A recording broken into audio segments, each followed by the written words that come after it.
Hello viewers, I'm Pooja Buthra, Senior Content Lead ETHR World, and I have with me two titans from the industry to share insights on skilling at scale, enabling workforce transformation for the new normal. We frequently do these fireside chats in partnership with Coursera to keep you viewers informed about the latest trends in enterprise learning that can boost your organizational skilling at scale. If things were back to normal, we would have met on a coffee table, but the Coursera team ensured we took the spirit virtually too. They sent us some great coffee and cookies to make this discussion on skilling more energetic and enjoyable. So here goes, thank you to Coursera, and I would like to introduce the speakers of this fireside chat. We have with us Sudakshina Bhattacharya, CHRO, HDFC Ergo, and Dallas Krishnan, MD for Coursera Enterprise, India, Australia, and New Zealand. Welcome to this fireside chat, Dallas and Sudakshina. Thank you, Pooja, for having us. Always pleasure being with you. Thank you, Pooja. Pleasure, and nice that I'm getting to meet Dallas as well along with you. Sudakshina, my first question goes to you. As a CHRO, what are your top expectations from enterprise learning programs?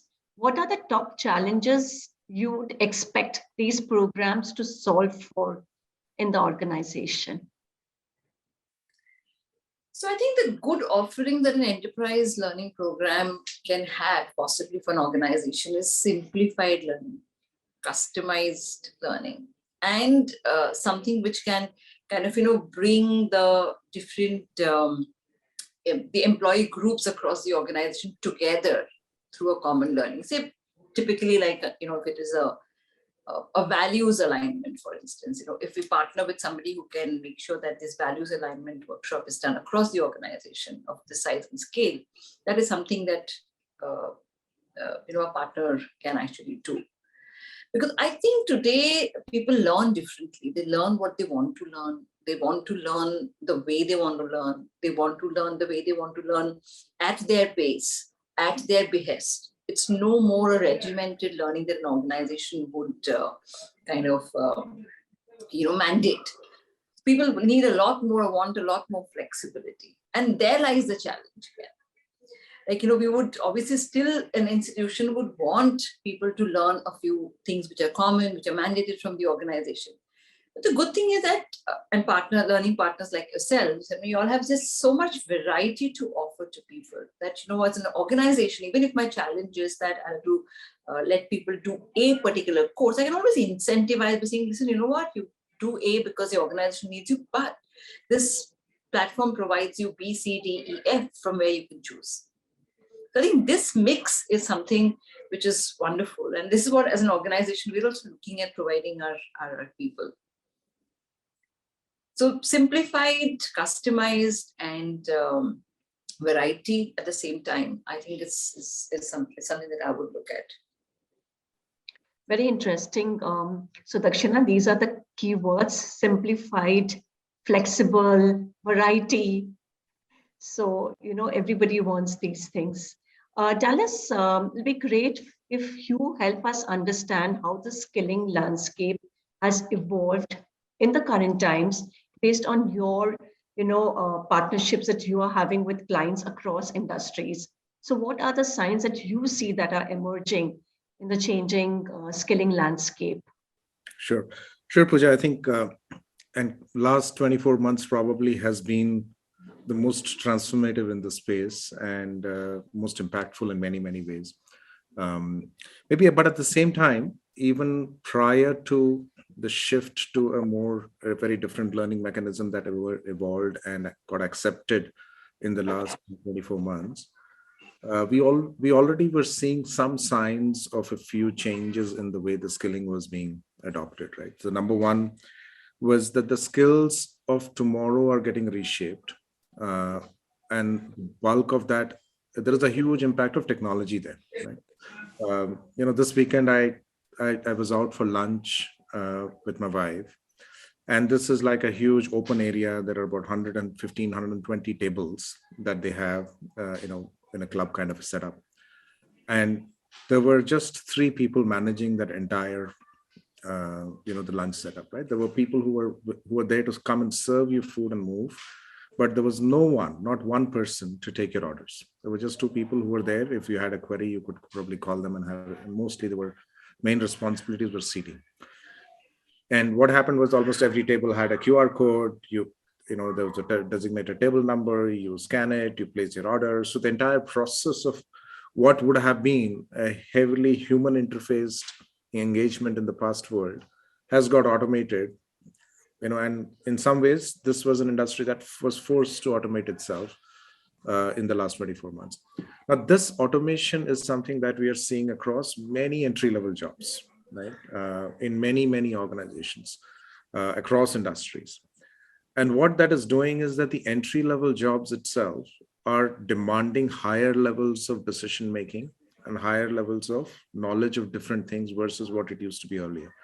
So if you think of one, there is an automation that is happening at the bottom of the pyramid. And the second, the entry-level jobs are getting elevated to a slightly higher level. And hence, newer age skills like data and decision-making are coming down the pyramid, and people are having to deal with that. So that's at a broader level, a change in the framework of skills. The second part is the learning paradigm itself, where the currency of skills itself is becoming shorter, right? So, when I started my career way back in 95, what I learned there, I don't think there was anything that, including simple things like management principles, have evolved over that period. And that probably in the early stages, maybe it was changing over 5 years, 7 years, 10 years. But today's paradigm is where there are new concepts emerging, be it in technology or be it in human skills, in a shorter period, maybe 2 years, right? So there are new learning that needs to be done. And hence, most organizations are moving towards an understanding that if employees don't have a lifelong learning ability, they probably will become less and less important in the context of, irrespective of the experience, in a sense that you will have a multi-generational workforce.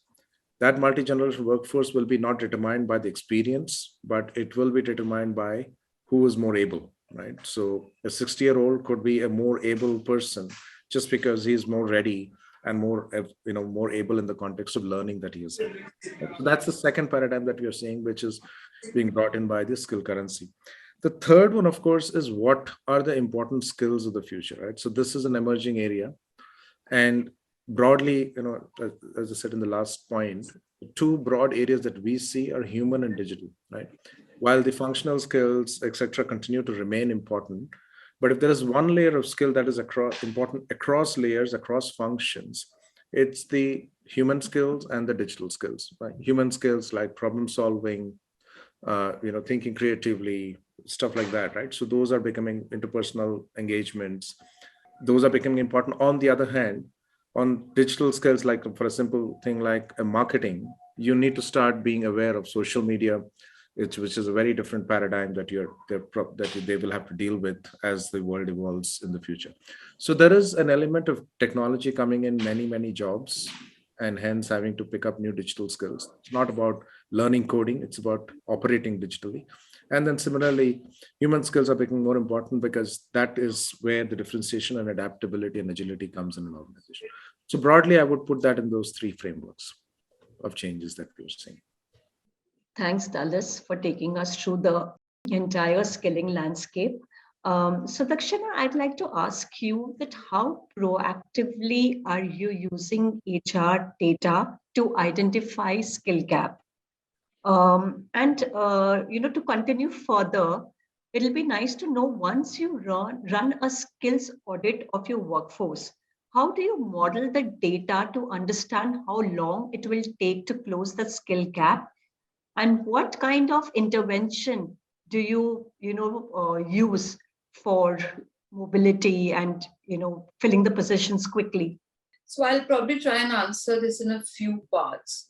One, of course, is doing the skill audit. And interestingly, we are also at a stage right now, especially given the context of the last couple of years, is that this whole relevance of skill is changing so fast that it almost pronounces that agility is something that's required all across the organization, whether it's leadership or at the employee at the last mile.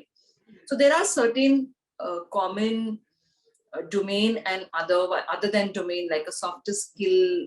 And I would say it's at one point it's like an album, and also at one point it's almost like a common thread running across the organization, which is good news.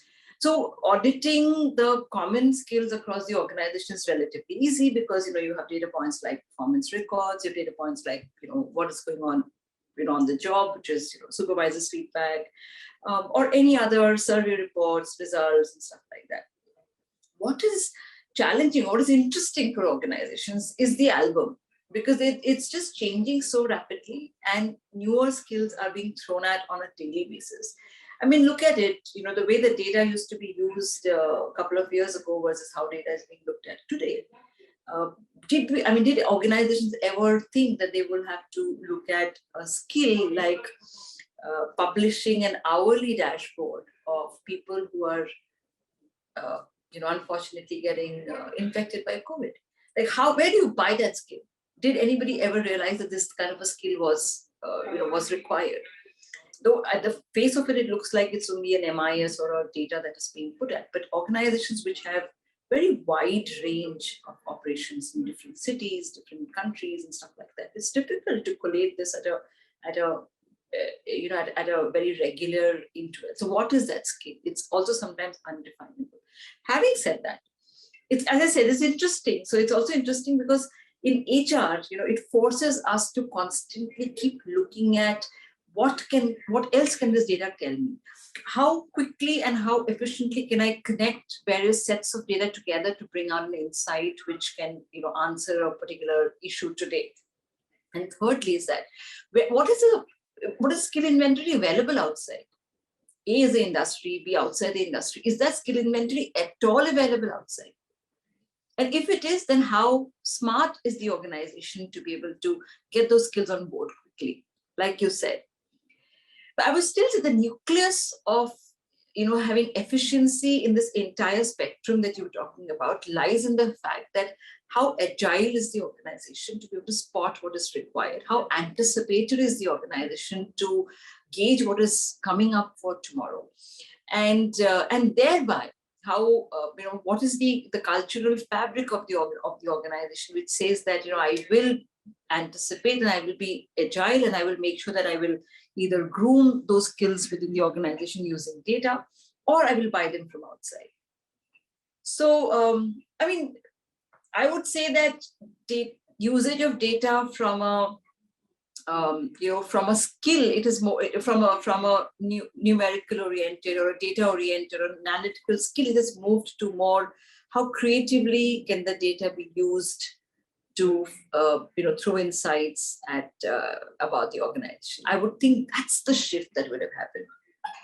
Very interesting, Sudakshina. And I totally agree to what you're saying that, data is one thing, but we need more AI to help us solve problems, because data is going to show us certain insight, but how to solve that problem is where the human factor comes, but AI can, further help us to do this job quickly.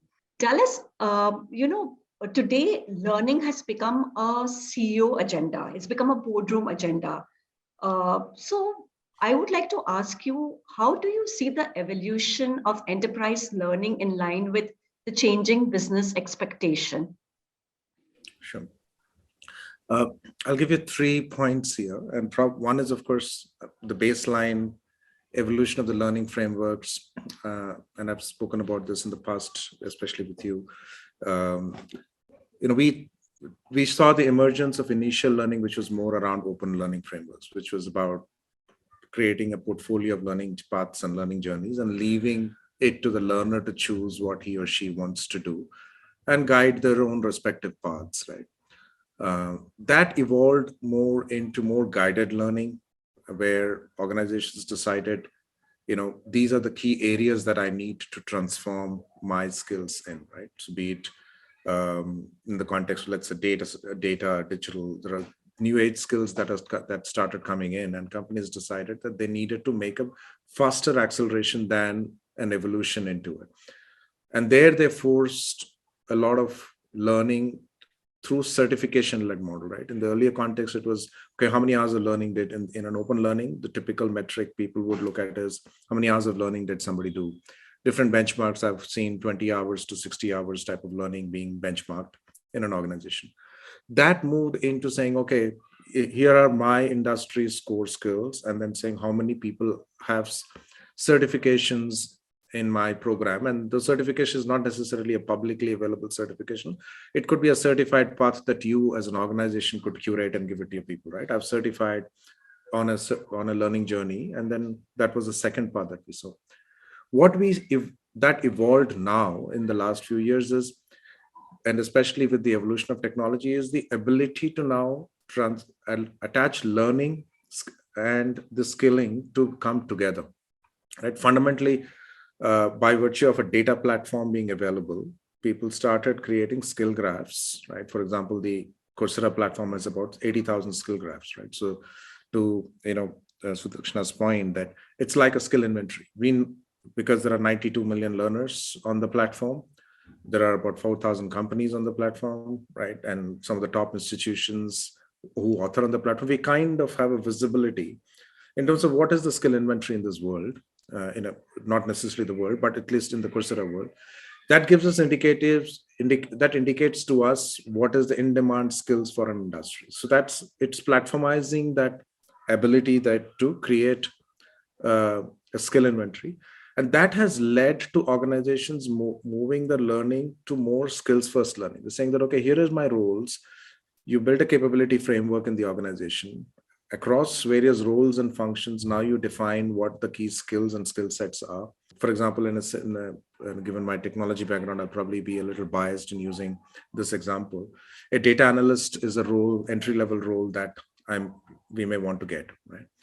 Now could be 5 or 6 key skills underneath it, starting with data visualization, software engineering, a little bit of data management skills, and then of course they need the ability to do creatively design UX and stuff like that. There could be 5 or 6 skill sets that makes a data analyst, and that will move from an entry level all the way to an expert level expertise. In the entry level, let's say I'm a newly minted data analyst and Pooja is the other one. And she and me may have very different needs in terms of learning. And to that point, Sudakshina made in the first opening remark, it's about making that learning contextual and simplified. Right? So what we're seeing is that as we platformize, there is an ability to sort of bring technology and AI into it. But at the same time, that data and insights is able to curate that learning where the learner is in a, in the world of marketing, we say the best marketing is when n is equal to 1, which is the cohort size of the market segment is equal to me, the individual. Similarly, that concept is coming in the context of learner, where my learning path and Pooja's learning path doing the same job could be curated to our respective knowledge of skill sets that we may have for that job, right? I might have been great at software engineering, but very poor at UI UX. And Pooja might be wonderful at UI UX, but maybe needs some additional skilling on the engineering piece. So the idea is to now curate this learning to the individual. And that allows for better learning experiences, because people tend to learn more when you know that what I'm learning is the area that will help me improve either my function, or the other context of learning is in the context of talent mobility, where people know that, if I have to get to that next role or the next job that I'm seeing in my organization, in the skills first organization, here is the next role that I'm aspiring to. I know what are the skills that are required for that job. I know where I stand, right? At the context of bringing AI, you can actually level set individuals and do assessments. And then you know that, oh, Dallas, this is where you are in terms of skills for your next job. So, get ready, right? So to me as an individual, I know these are the 4 areas I need to pick up. My curation of learning experiences is automated. I know what I need to learn. And that allows me to move to a very customized learning path, right? And these are the 2 words that Sudakshina used, simplified and customized. I think that's absolutely the buzzword in the context of skills first learning, right? So that's where I would probably put the key points in terms of how we are seeing the evolution of this, right? Platforms help in the context, learning platforms help by virtue of the fact that they're able to aggregate that data and help L&D teams, improve the efficacy of how they design programs. Thanks, Dallas. Very interesting. So, Dakshina, we have time just for one last question. And the question is, how strategic is career development and meeting individual learning aspirations to improve experience and retention? Given that there is so much talk about the Great Resignation, it'll be interesting to know, how career mobility are you using to retain talent? Pooja, thank you for asking this question. I think it couldn't have been more relevant than now. So I think in the last couple of years, people have had these experiences where most people have kind of, come up with different pivots for their own lives, whether it's professional or personal. And professional, the priorities definitely are looking very different. So let me just give you a context here. Earlier, there was a discipline for people to come to office on time. And just before you joined in, Dallas and I was talking about the same thing. Like, he was asking me, are you working from office or work from home and stuff like that. Today, those lines are blurred. And consequent to the lines being blurred, the equation between an employer and employee today is very different. It is more empowered. It is more trusting. It is more connected. Because there's no more, the hygiene factors are kind of given. It's kind of, if I'm working from home, the accountability suddenly is now mine as an employee rather than yours as an employer. I think this is a very good shift. Now, this is one context. And in this context now, so hence as an employee, what am I looking for from the organization? I'm looking for, are you able to give me an environment or a career or an opportunity which meets my pivot of my professional life at this point of time? So it couldn't have been more important than what it is today. And having said that, and that is why I think the career, the whole career development piece, mobility, skills, opportunities, I think employees are seeking more and more of that. And hence it is the strategic imperative for a CHRO and a CEO, a CEO and a CHRO. Because that's the only glue, if I may use that word, that can probably keep this relationship enriched and going forward. It's no more about the hygiene factor. It's no more about the increments alone or the bonuses alone and stuff like that. It is far, far more than that. I don't know if I may just use, I think it's about that book, Man's Search for Meaning. I think it's professional search for meaning in their careers rather than just being engaged in another organization. I think it's much deeper. And what you rightly said, Pooja, about the Great Resignation is also because people's priorities have changed and are changing continuously. Perhaps just financial well-being is not the only motivation for professionals to be in an organization. It's far more purpose-driven, it's far more engagement-driven. Do I feel a connect? Are you contributing to me? And that's why this whole agenda about diversity, inclusion, yes, all of this, because we just want to create, we're compelled as an organization to create an environment where people find more purpose and connect. So I'm a long answer to your question, but thanks for asking this. Sure. Dallas, one point from you before we close this session. So, I'll probably just build on that Great Resignation point that Sudakshina made, right? And this was, I think, one of the deputy directors from White House who spoke about the Great Resignation being actually a great upgrade, right? And the dimensions that Sudakshina spoke about were all the areas of upgrade, be it in the context of people's well-being, right? That's become far more important. People don't want to do the same old way of working. They want to bring additional balance, right?